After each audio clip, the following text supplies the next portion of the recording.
안녕하세요. 부산정화TV 김정화입니다. 오늘도 재밌는 책 읽어볼까요? 구독과 좋아요 눌러주세요.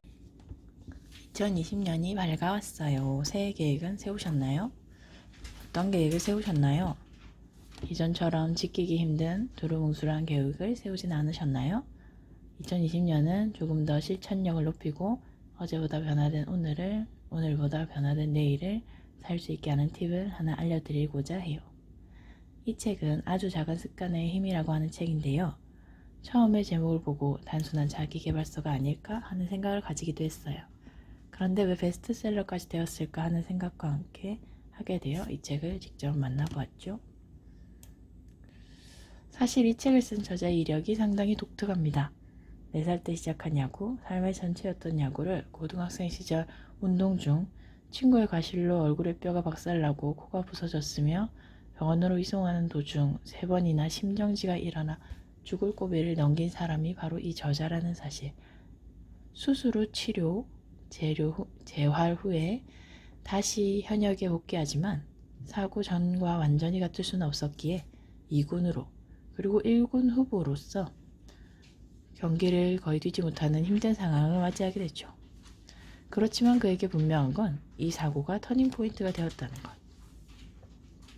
다른 무엇이 아니라 이런 저자의 삶이 180도 변화된 것에 관한 내용이라 처음부터 호기심이 굉장히 생기더라고요. 그것도 아주 큰 변화를 위해선 큰 행동을 해야 한다는 것이 아니라 아주 작은 원소의 크기만큼 작은 습관을 들여라고 하는 것이라 못해볼 것도 없다는 생각이 들었기도 했고요. 차례를 한번 볼게요. 첫 번째, 아주 작은 습관이 만드는 극적인 변화. 두 번째, 분명해야 달라진다. 세 번째, 매력적이어야 달라진다. 네 번째, 쉬워야 달라진다. 다섯 번째, 만족스러워야 달라진다. 여섯 번째, 최고의 습관은 어떻게 만들어지는가. 사실 우리의 하루는 작은 습관으로 이루어져 있다고 해도 과언이 아니에요. 아침에 일찍 일어날 것인가, 늦게 일어날 것인가. 아침은 먹고 갈 것인가, 안 먹고 갈 것인가. 커피를 마실 것인가, 물을 마실 것인가. 걸어서 갈 것인가, 차를 타고 갈 것인가와 같은 작은 선택, 습관들이 모여서 하루가 만들어지는데요. 저자는 비행기 조종사가 약간의 경도를 조종하는 것만으로 뉴욕이 아니라 워싱턴 DC에 이르게 된다는 이야기를 인용해 작은 습관이 어떤 큰 변화를 일으키는지에 대한 간접적인 설명을 해주었답니다. 이러한 것을 간단히 해결할 수 있는 방법으로 시스템이라고 하는 것을 제시하는데요. 이상적인 목표를 정하는 것이 핵심이 아니라 미세한 변화, 미미한 이익, 1%의 개선으로 전체의 작은 부분을 차지하는 작은 습관을 조정하라는 이야기를 하는 것으로 하셨어요. 이러한 작은 습관이 모여 놀라운 결과를 만들어낸다고 하니 얼른 알아보고 싶은 마음이 생기더라고요. 내가 가지고 있는 정체성이나 내가 가지고 싶은 정체성은 언제나 변화불변한 것이 아니라 습관에 의해 항상 변화할 수 있는데요. 매일 친구를 정돈하면 나는 체계적인 인간이라는 정체성을 만드는 것이다. 매일 글을 쓴다면 창조적인 사람이라는 정체성을 만드는 것이다. 매일 운동을 한다면 운동하는 사람이라는 정체성을 만드는 것이다. 우연히도 이 3가지 항목에 제가 다 들어가 있어서 너무 기분이 좋았던 거 있죠? 이렇게 하나씩 정체성을 만들어 가라는 것입니다.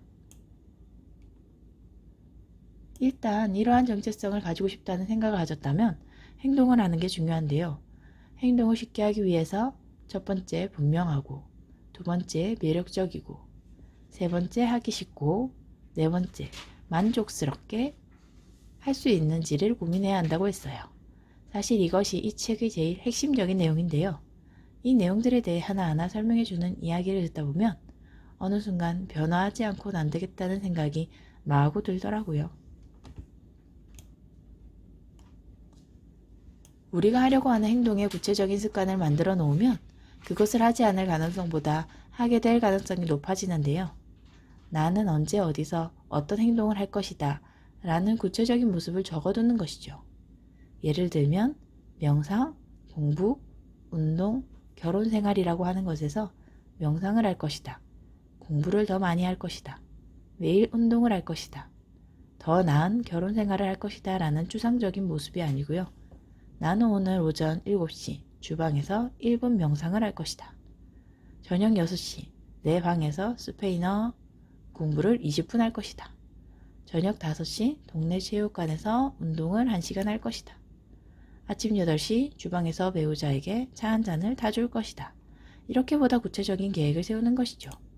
앞에 명상을 할 것이다 라고 하는 것보다 뒤에 오전 7시에 주방에서 1분 명상을 할 것이다 라고 하는 것이 좀 더 쉽게 이쯤이야 라고 하는 생각이 들게 되지 않나요? 책을 읽다가 저에게 꼭 필요한 문구가 있어서 체크해 두었어요. 어떤 일을 끝마칠 수 없을 것 같다면 휴대전화를 몇 시간 다른 방에 두어라.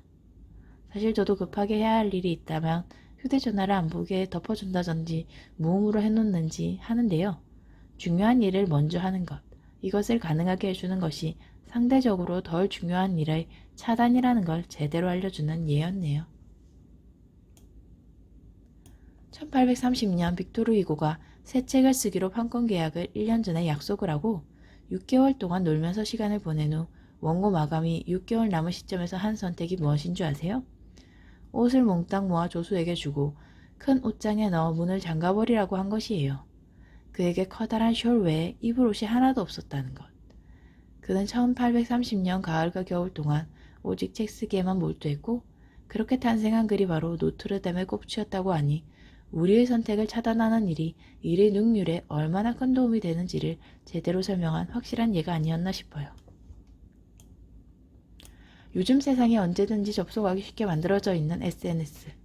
저자는 일의 효율을 위해 평일에는 어시스턴트가 비밀번호 전체를 변경해 알려주지 않고 주말에만 비밀번호를 알려주어 주말에 SNS를 할 수 있는 환경을 조성함으로써 SNS에 허비하는 시간을 좀 더 제어할 수 있게 된답니다. 그가 이야기하는 좋은 습관을 만들고 나쁜 습관을 버리는 팁이 한 페이지에 정리가 되어 있어서 보기 좋았어요. 좋은 습관을 만들어라. 좋은 습관을 만드는 방법 첫 번째, 분명하게 만들어라. 습관 점수표를 활용하라. 현재 습관을 써보고 그것을 인식하라. 실행 의도를 이용하라. 나는 언제 어디서 어떤 행동을 할 것이다. 습관 쌓기를 이용하라. 현재의 습관을 하고 나서 새로운 습관을 할 것이다. 환경을 디자인하라. 좋은 습관의 신호를 분명하게 눈에 보이게 만들어라. 두 번째 법칙, 매력적으로 만들어라. 유혹 무기를 만들어라. 하고 싶은 행동을 해야 하는 행동과 짝지어라. 당신이 원하는 행동이 일반적인 집단에 들어가라. 동기부여 의식을 만들어라. 어려운 습관을 행동으로 옮기기 직전에 좋아하는 뭔가를 만들어라. 세 번째 법칙, 하기 쉽게 만들어라. 마찰을 줄여라. 당신과 좋은 습관 사이의 단계들을 줄여라. 환경을 갖춰라. 좋은 습관이 더 일어나기 쉽게 환경을 준비하라. 결정적 순간을 완전히 체득하라. 거대한 영향을 가져올 작은 선택들을 강화하라. 2분 규칙을 이용하라. 2분 또는 그 이하로 실행할 수 있을 때까지 습관을 축소하라. 습관을 자동화하라. 미래 행동을 이끌어내는 기술과 장치에 투자하라. 네 번째 법칙, 만족스럽게 만들어라. 광어 요인을 만들어라. 습관을 완수하며 즉시 스스로 보상하라. 아무것도 하지 않은 것을 즐겨라. 나쁜 습관을 피할 수 있는 방법을 고안하라. 습관 추적을 하라. 습관 추적을 계속하고 흐름을 깨뜨리지 마라. 2번 거스르지 마라. 한 번 걸렸을 때 즉시 궤도로 돌아가라. 나쁜 습관을 버리는 법에는 첫 번째, 보이지 않게 만들어라. 신호에 노출되는 횟수를 줄여서 주변 환경에 나쁜 습관을 유발하는 신호를 제거하라. 두 번째, 매력적이지 않게 만들어라. 마인드세트 재구축을 하라. 나쁜 습관을 파악했을 때 이득에 초점을 맞춰라. 세 번째 법칙, 하기 어렵게 만들어라. 마찰을 증가시켜라. 나쁜 습관 사이의 단계들을 늘려라. 이행장치를 이용하라. 당신에게 이득이 될 습관으로 미래 선택을 제한하라. 네 번째, 불만족스러운 것으로 만들어라. 책임감 있는 파트너를 찾아라. 누군가에게 당신의 행동을 감시해달라고 부탁하라. 습관 계약을 하라. 나쁜 습관의 대가를 공책이고 고통스러운 것으로 만들어라. 사실 이 기본적인 내용들은 우리도 어느 정도 인지하고 있는 쉬운 내용에 지나지 않더라고요.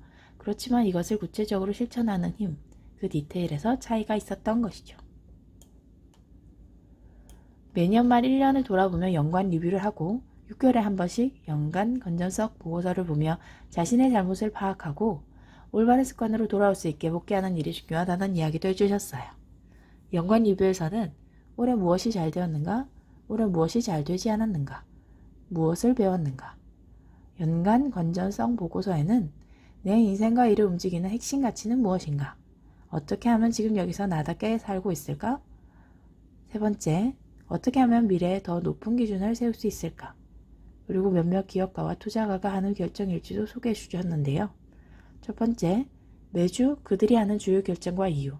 두 번째, 그렇게 해서 기대되는 결과를 기록. 세 번째, 매달 혹은 매년 말 자신의 선택과 결과를 복귀한다고 해주셨어요. 역시 계획하고 실천하는 것만큼 뒤돌아보고 제대로 가고 있는가를 확인하는 것이 중요하다는 것을 알 수 있었어요. 전문가와 아마추어의 차이가 근면함이라고 하는 점에서 우리가 생각해야 할 것은 많은 습관이 모여 현재의 모습이 된다는 것, 그리고 미래의 모습이 된다는 게 아닐까 싶어요. 성공은 도달해야 할 목표나 결승점이 아니다. 발전하기 위한 시스템이고 개선을 위한 끝없는 과정이다. 이 말을 꼭 기억하도록 해야겠어요. 오늘도 아주 작은 습관들이 모인 긍정적인 하루를 위해 화이팅입니다.